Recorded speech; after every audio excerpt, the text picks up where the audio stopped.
Pablo decía, cuando compartía en la Cena del Señor,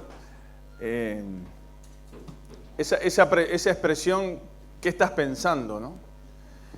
Y yo de alguna manera estaba pensando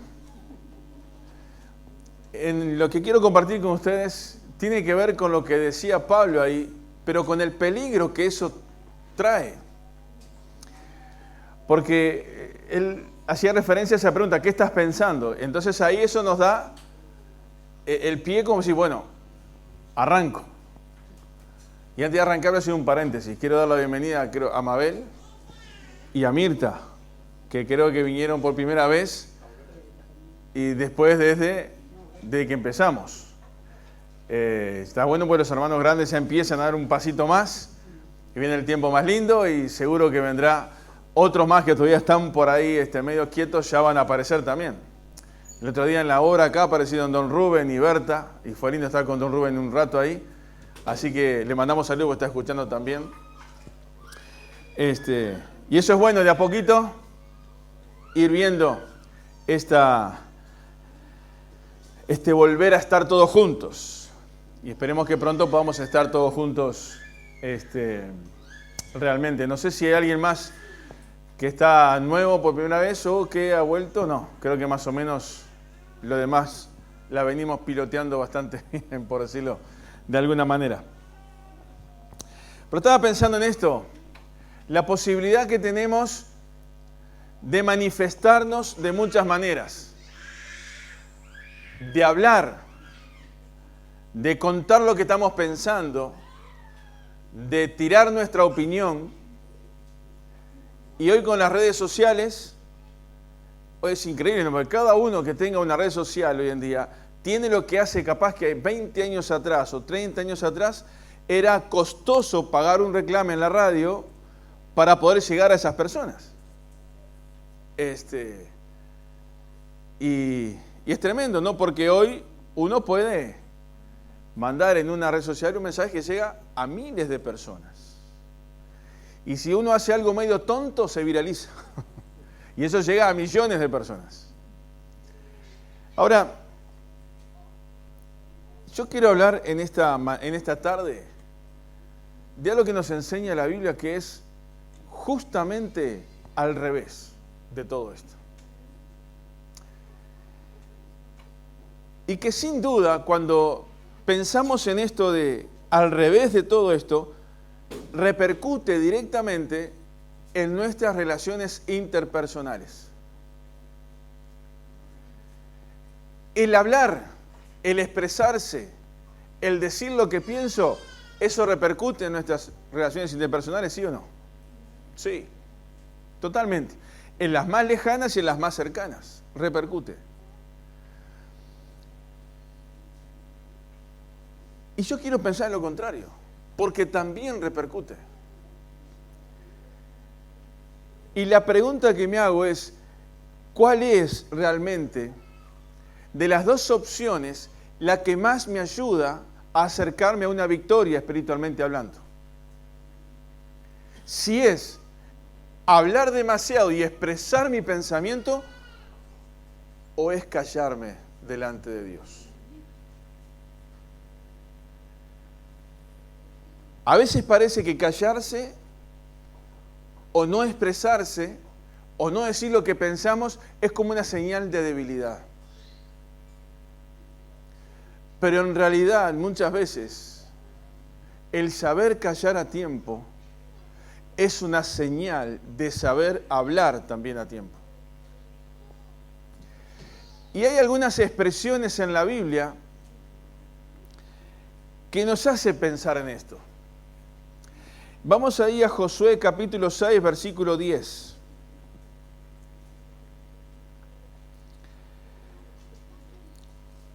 Josué capítulo 6, versículo 10. El pueblo de Israel camina hacia la tierra prometida. Tuvo un montón de guerras, situaciones complejas, muchas perdidas, muchas ganadas. Aprendieron obediencia, aprendieron a depender de Dios. Y en este capítulo nos encontramos frente a una estrategia muy particular que ningún ser humano se le hubiera ocurrido jamás para tomar una ciudad tan grande como era Jericó y con muros tan grandes.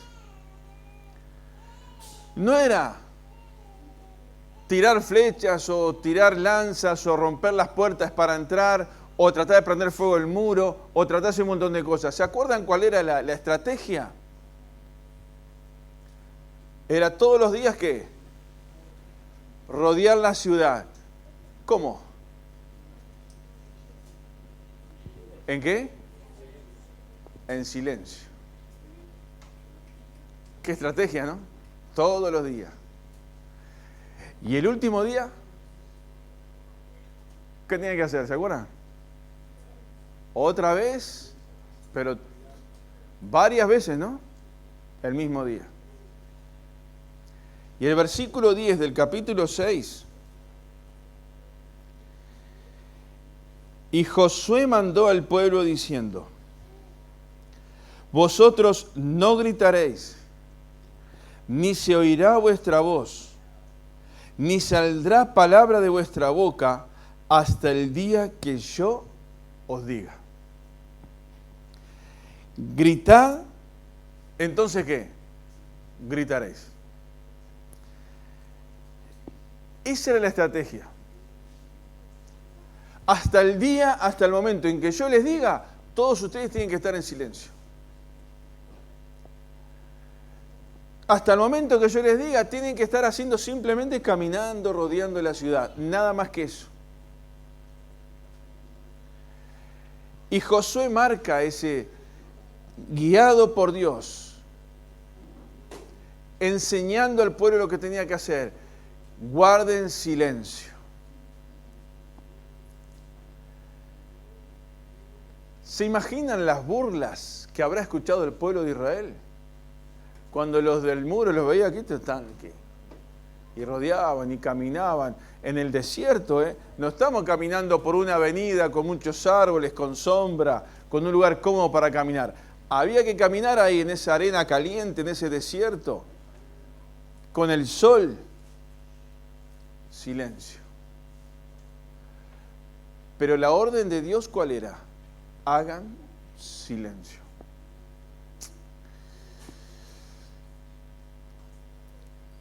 Yo pensaba en esto. Cuando Dios nos ayuda a guardar silencio. Cuando Dios nos ayuda a guardar silencio frente al enemigo. Porque ¿cuántas veces le echamos la culpa de las cosas que puedan pasar a Satanás y hablamos y despotricamos y decimos, y el diablo? No. Y allí estaban frente a su enemigo, pero Dios les dijo, guarden silencio. Y hermanos, les pregunto, ¿tenemos enemigos? ¿Sí o no? Sí. ¿Espirituales? Sí. ¿Y físicos? ¿Y en la sangre? Miren que hay muchos que no se manifiestan, pero son. Y algunos se manifiestan. Y si te ven bien, quieren verte ¿cómo? Mal. Y el enemigo, Satanás, está moviendo muchas veces diferentes situaciones ajenas y cosas que permite, que son formas en que el enemigo se manifiesta en contra de nosotros. Y acá el pueblo tenía que guardar silencio. Y no solamente guardar silencio, sino saber obedecer. Porque ¿hasta cuándo había que guardar silencio? Hasta que Dios diga. Y cuando Dios diga, cuando Dios dice, ahora sí, ahora hay que gritar, ahora hay que hablar, ahora hay que darle con todo. Pero mientras tanto, guardar silencio. Y pensaba en esto, la obediencia y la dirección de Dios en nosotros para saber cuándo tenemos que hablar. ¿Cuál es el momento? Para que lo que vamos a decir, para que lo que vamos a manifestar realmente valga la pena decirlo. He aprendido y sigo aprendiendo con el tiempo, y a veces me cuesta aceptar esto, no sé a ustedes si les pasa, pero cada vez me estoy dando más cuenta, no sé si está bien, claro, más cuenta, ¿está bien dicho? Bueno, me estoy dando cuenta con más claridad de que cada vez me importa menos dar mi opinión donde mi opinión no tiene ninguna influencia. ¿Se entiende lo que digo? Cuando uno era un poquito más joven, ¿cómo que opinaba y hablaba y decía? Y uno después va pensando y dice, ¿para qué? Y hoy me doy cuenta, ya hace unos años que vengo luchando con esto, aprendiéndolo esto, y me cuesta, a veces salta al indio. Y yo creo que no me pasa a mí nomás esto. Pero llega el momento donde, cuando mi opinión no puede influenciar para cambiar una situación, me la guardo. A veces, lamentablemente, se me escapa la opinión. ¿Y saben qué pasa? Me enojo conmigo. No con el que no me dio corte, me enojo conmigo. Porque si mi opinión no me la piden y no influencia, guárdatela, Alejandro. Algo para mí, ¿no? Ustedes hagan lo que quieran. Pero esto es dependencia de Dios para saber cuándo hay que callar. Y acá dice, frente al enemigo el pueblo tuvo que callar. Pero cuando Dios dijo, ahora sí, ahora sí. Cuando Dios a veces cierra puertas para que no hablemos, no hablemos. Pero cuando Dios te presenta una puerta para testificar y para hablar de Él, ¿qué? Ahora sí.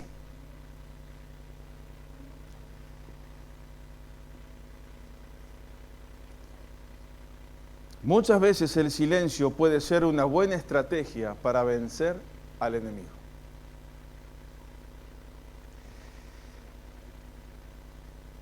Y voy a decir algo que es muy delicado. A veces no se trata de que un hermano sea mi enemigo,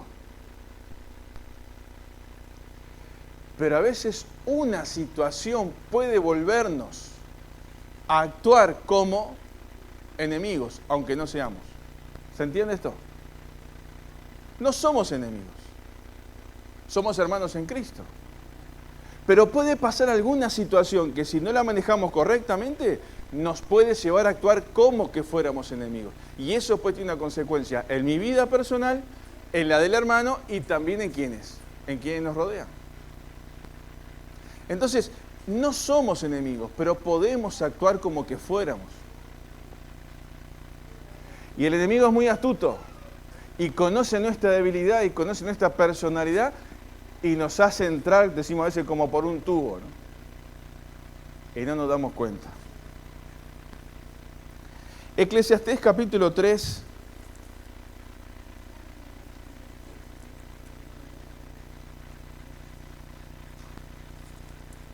Eclesiastés capítulo 3, versículo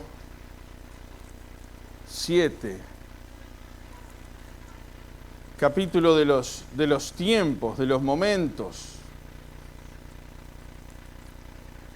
Ahí dice diferentes cosas, tiempos de,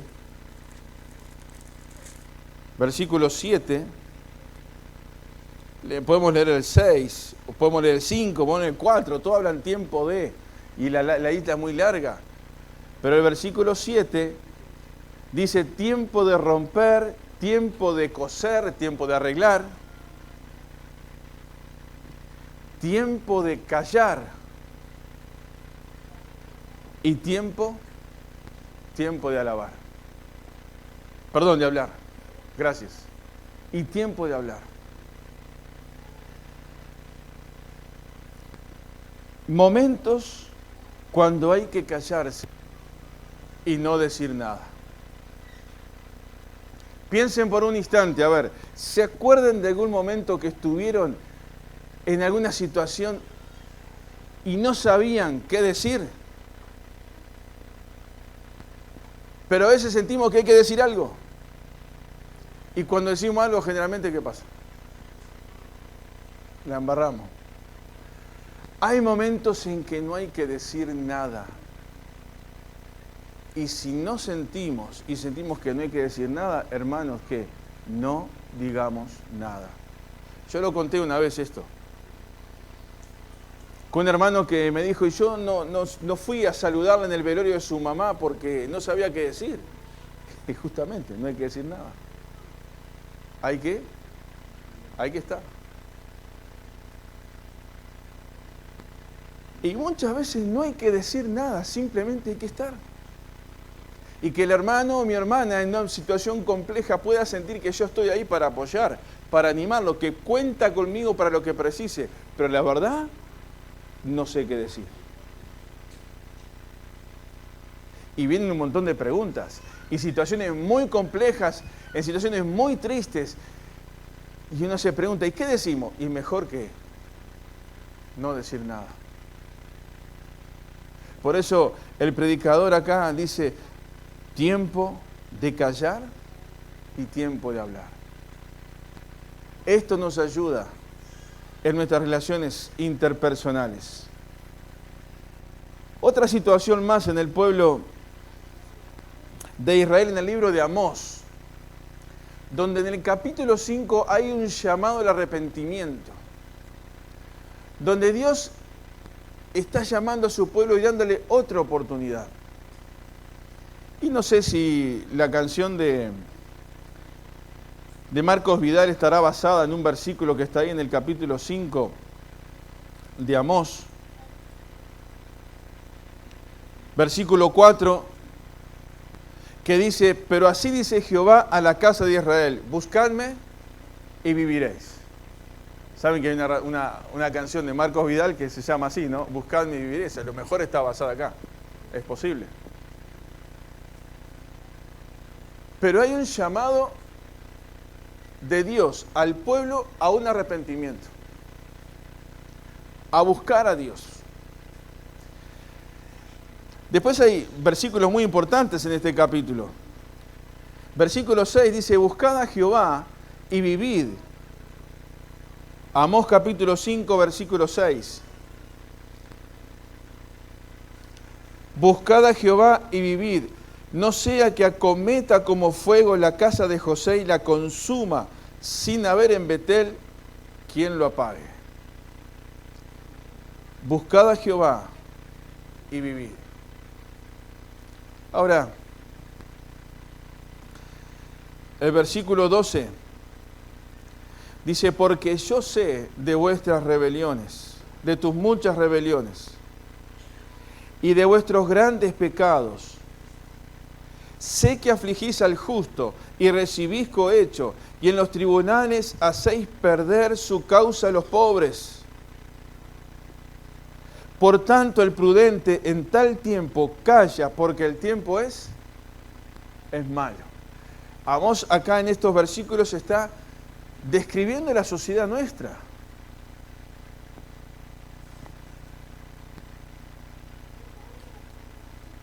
El versículo 10 dice, ellos aborrecieron al reprensor en la puerta de la ciudad, y al que hablaba lo recto, abominaron.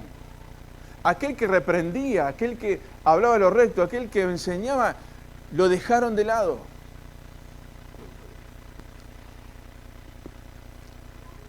Yo sé de sus muchas rebeliones, de grandes pecados. Sé que afligís al justo, al que se quiere portar mal, al que se quiere portar bien. Lo que quieren las cosas mal, lo afligen, están atrás de él. Recibís cohecho, que esto es coima. Van a los tribunales, llevan a los justos a los tribunales, pero siempre gana el que tiene ¿qué? Poder, el que tiene plata. Pareciera que nos está mirando a nosotros. Pero llega a una conclusión. Y dice, por tanto, el prudente en tal tiempo calla, porque el tiempo es malo. Qué difícil que es opinar hoy en día frente a tantas cosas injustas que pasan, frente a tantas cosas que pasan y que nosotros no tenemos la foto completa de la situación. Y a veces opinamos, y nos ha pasado, en el Facebook opinamos alguna cosa y alguien nos escribe, esa noticia es vieja y no es de este país. Alguien se tomó el tiempo de investigar un poquito más. Entonces el prudente, ¿qué hace? Se calla.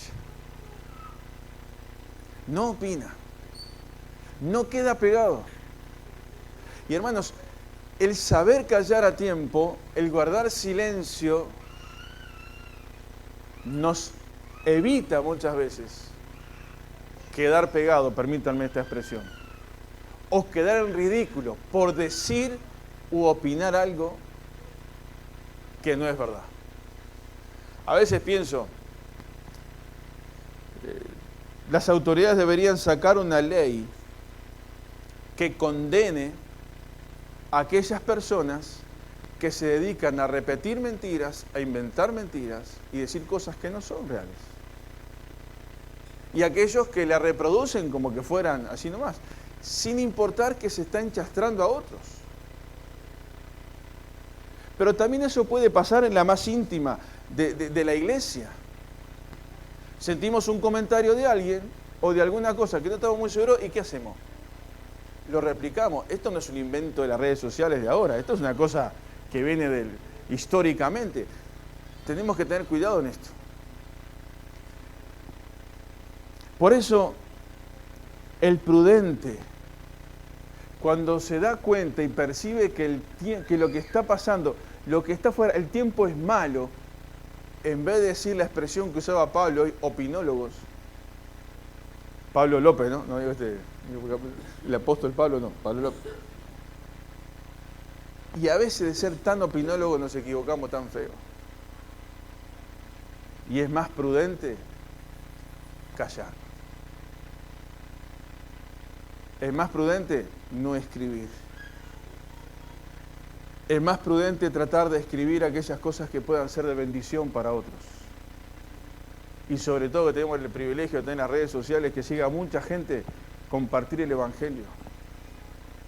Y compartir esas grandes verdades que la sociedad tiene que saber.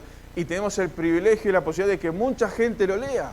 Se rían, se burlen, no pasa nada. Pero lo vieron, lo leyeron. Entonces, en la historia en Jericó, guardar silencio frente al enemigo, saber cuándo hablar, esperar la dirección de Dios. Aquí en Amós, Dios le dice al pueblo, el prudente sabe callar, porque los tiempos son malos. Pero vamos unas páginas un poquito más adelante, ahí en Habacuc, capítulo 2, versículo 20. Y va a costar buscarlo del capítulo 20 de Habacuc.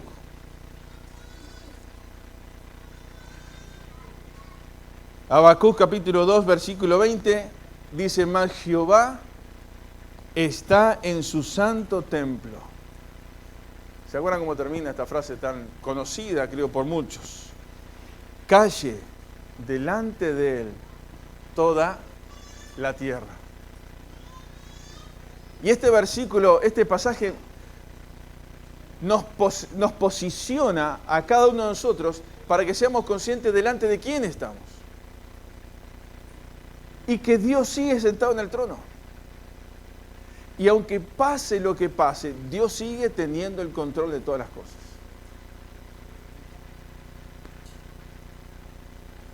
Y a veces hay situaciones que nos tocan vivir que pareciera como que a Dios se le escapó algo. Porque, ¿verdad que muchas veces pensamos, ¿cómo puede ser que fulano o fulana esté pasando tal o cual situación? Y otros que viven una vida totalmente desordenada y hacen cualquier cosa, andan lo más bien. Nos viene ese pensamiento. ¿Pero qué tenemos que hacer? Callarnos y sentir que Dios sigue sentado ¿dónde? En su santo trono, templo, su santo trono. En el templo. Y nos está mirando y nos viaja un poquito con la imaginación y nos está diciendo, tranquilo, yo estoy en control de todas las cosas. Dios dejó aquel ejemplo de aquellos trabajadores, ¿verdad? Que uno empezó a las 8 de la mañana y arregló por tanta plata, el otro a las 12 y el otro a las 4 y el otro trabajó 1 hora y a todos les pagaron lo mismo. Humanamente hablando, el PIT-CNT andaría ahí trancando todo. Pero cada uno recibió lo que arregló. Dios sigue estando en control de todas las cosas. Y por eso, hermanos, esto lo pensaba estos días, a veces uno, no sé si les pasa, sentarse un rato tranquilo en algún lugar que cada uno identifique como un lugar de quietud y quizás tener que derramar el corazón y derramar lágrimas y decir, Señor, reconozco y sé que tú sigues sentado en tu santo trono, en tu santo templo, que seguís estando ahí. Y esa llamada de que Dios está en el templo, ese pensamiento de que Dios está en ese lugar santísimo,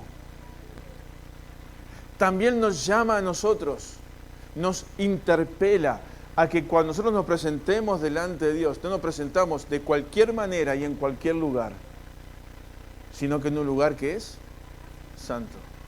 Y tenemos el privilegio de presentarnos delante de Él.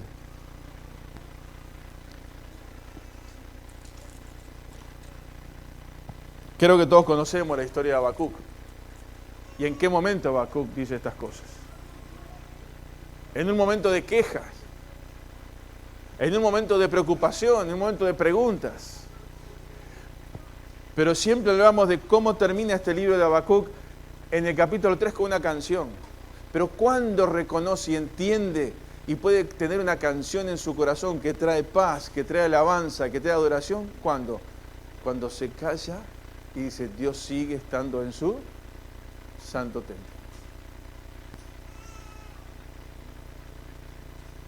Y Dios sigue ocupando el lugar principal en lo espiritual. Y Dios es santo. Y requiere de nosotros, ¿qué? Santidad. Y el tiempo se nos va muy rápido. Pero estamos cerquita, hay una página más. Sofonías. Interesante porque todos estos profetas menores, todos están, hay como una necesidad de esto. De recordar que Dios está en su templo. De recordar que el prudente calla. Y miren lo que dice Sofonías, que está ahí al lado, capítulo 1, versículo 7. Calla en la presencia de Jehová el Señor, porque el día de Jehová está cercano, porque Jehová ha preparado sacrificio y ha dispuesto a sus convidados. Calla en la presencia del Señor. Dios ya tenía preparado un juicio. Dios ya tenía preparado un sacrificio. Dios ya tenía preparado una salida espiritualmente hablando para el hombre. Era Jesucristo. Pero Dios le está diciendo también a ese pueblo, calla en la presencia de Jehová el Señor, porque el día de Jehová está cercano. Callarnos delante de Dios. Tenemos mala tendencia de hablarle a Dios que escucharle a Dios. Y a veces, digo, y está bien, es correcto, la actitud de oración es hablar. Pero también una actitud de oración es estar en silencio y callar delante de Dios, no decir nada. Pero sentimos que Dios nos habla a través del Espíritu Santo, sentimos su presencia en silencio. Y pensaba en esto de cuánto nos cuesta tener tiempos de quietud. Y creo que una de las artimañas más efectivas de Satanás es que nos ha quitado el tiempo. Todos estamos extremadamente ocupados, inclusive en tiempo de pandemia. Y la estrategia es sacarnos del tiempo a solas con Dios. Y pensemos cada uno, ¿cuánto tiempo durante la semana? ¿Vieron que los teléfonos ahora las pantallas te dicen, algunos teléfonos, cuánto tiempo estuviste frente a la pantalla durante el día, durante la semana? Y uno mira y son horas.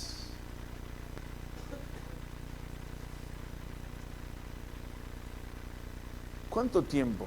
Si tuviéramos en la pantalla del cielo, apareciera un número cada vez que miramos para arriba. Esta semana, este día estuviste tanto tiempo delante de la presencia, delante de la pantalla celestial. Alejandro, ¿cuánto tiempo?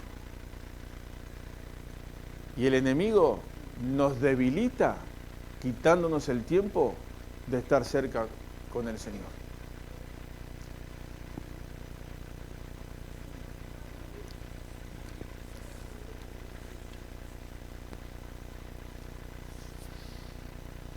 En un mundo donde hay tantas discusiones, tantos intercambios o ideas, como le llaman hoy en día algunos, no son discusiones, son intercambios de ideas. Se habla mucho, pero se transmite poco. Uno puede escuchar algunos discursos por ahí y hagan el análisis y piensen cuánto nos dijeron. ¿Qué nos transmitieron? Y capaz que nos llenaron un montón de palabras y nos hicieron vuelta y vuelta y vuelta, pero ¿qué dijeron? Se habla mucho y se transmite poco. Que los cristianos podamos hacer al revés, hablar poco y transmitir mucho.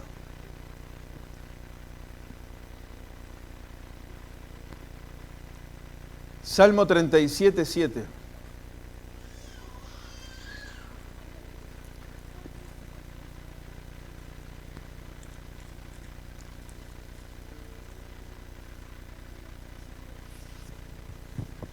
Guarda silencio ante Jehová y espera en Él. No te alteres con motivo del que prospera en su camino. No te alteres por el hombre que hace maldades. No lo dice así, yo uní las dos frases, pero viene hablando de eso. Guarda silencio ante Jehová y espera en Él. En definitiva, lo que decíamos al principio, callar es saber cuándo hay que hablar. Callar, tener sabiduría y dependencia de Dios para saber cuándo callar, Dios nos va a ayudar para saber cuándo hay que hablar. Y que lo que hable, lo que escriba, lo que diga, pueda ser de bendición para los demás. Y el último versículo. Alguien que